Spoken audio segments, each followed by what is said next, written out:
exorcism scene, it all built up to this point where um, the Reverend, he's like saying, you know, I don't think it's a demon. I think you're an innocent girl who's, you know, confused and, you know, blah blah blah, acting out. And the girl's like, she's not innocent. She isn't innocent, and she breaks down crying.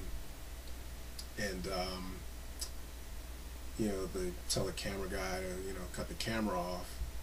And this is where the movie, for me, kind of takes a turn for the worse. Like, not as in, you know, more scary, but the it kind of has a twist ending that I didn't really like. The movie just kind of goes downhill from there and gets really confusing, or I don't know. The ending kind of felt tacked on from a different movie, because, you know, they're building up all these themes, and, you know, the premise is one thing. You know, it's about, is she possessed or not.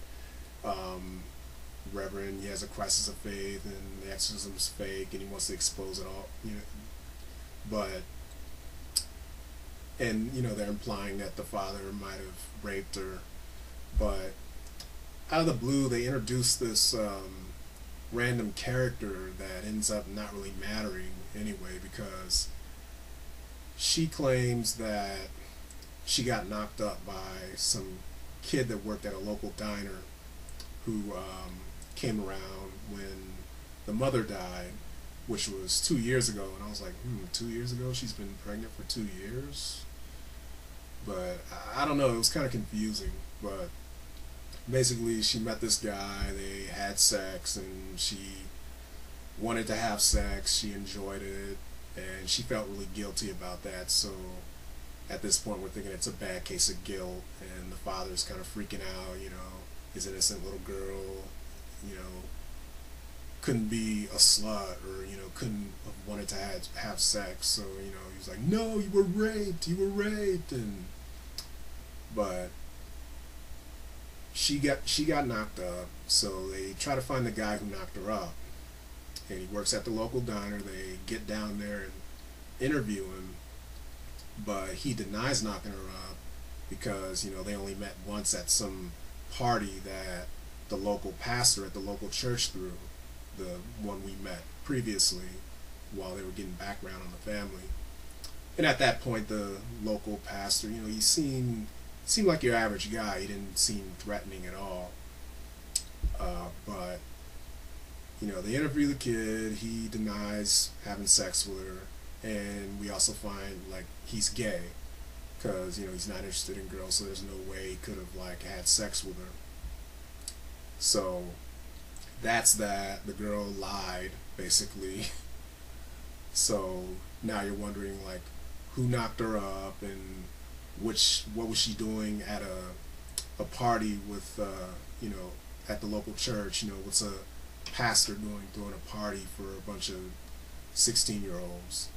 And you kind of wonder if, like, maybe the pastor molested her or something. But God, I know I'm forgetting something, because at one point the local pastor, he's like hesitant to meet the father, because, you know, they sort of had like a falling out when he took his daughter out of school. And the Reverend Cotton Marcus convinces him to come back if they, you know, if he gets permission from the father. So at one point they get the local pastor to come back to the house and meet up with the father again. I forget why, but yeah, they're there, and I think they're there while they're off interviewing the boy at the local diner. So when they get back to find out why she lied, the house is empty, and there's like all these demonic, satanic symbols written all over the walls, you know, 666, and the house is basically ransacked. And they hear, you know, noises outside. I think they hear the girl screaming, and it kind of, you know, starts looking like Blair Witch a little bit, where they're out in the woods looking for the sound, the screams, and then they get to this field where the local pastor in the local church, there's this cult, this satanic cult out in the field performing this ritual while the girl's giving birth. And it kind of plays it like this Rosemary's Baby sort of scenario where, you know, the baby is demonic, and once she gives birth to it, it doesn't look human, so they throw it in the fire, and then the fire rises, and then suddenly the reverend like gets his faith back and goes out there and holds the cross and starts, you know, doing his whole spiel again. But the whole cult, they notice the camera crew and start chasing him away. So we don't know what happened to the reverend. We still don't know who knocked the girl up, or if it was, you know, if the baby just got there itself.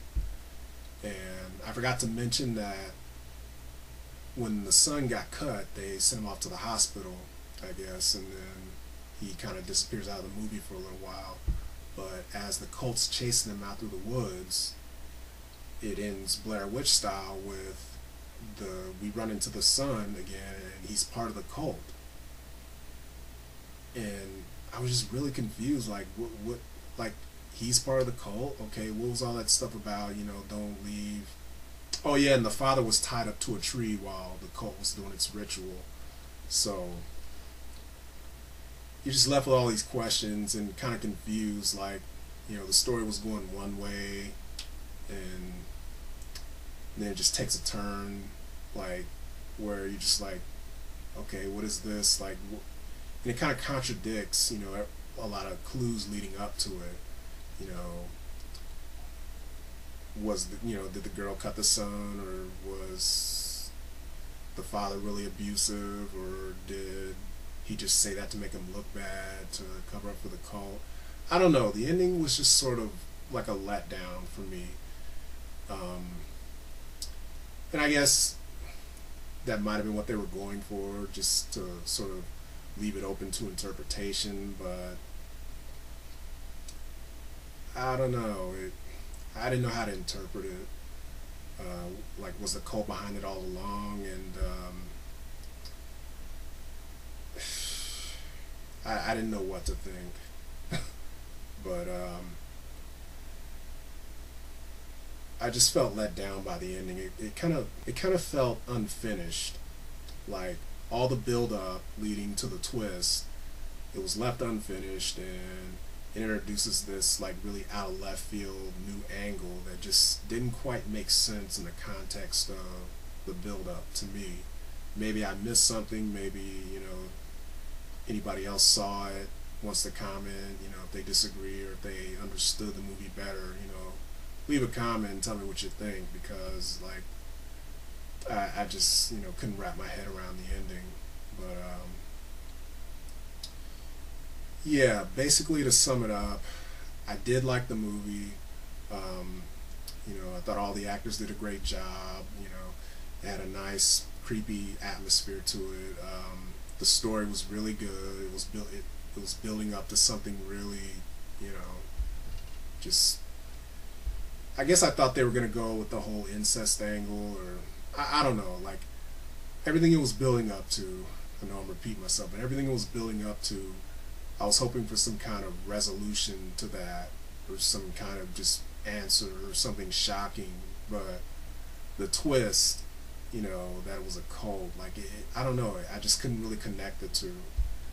So the ending was kind of a letdown for me. I'll repeat myself again.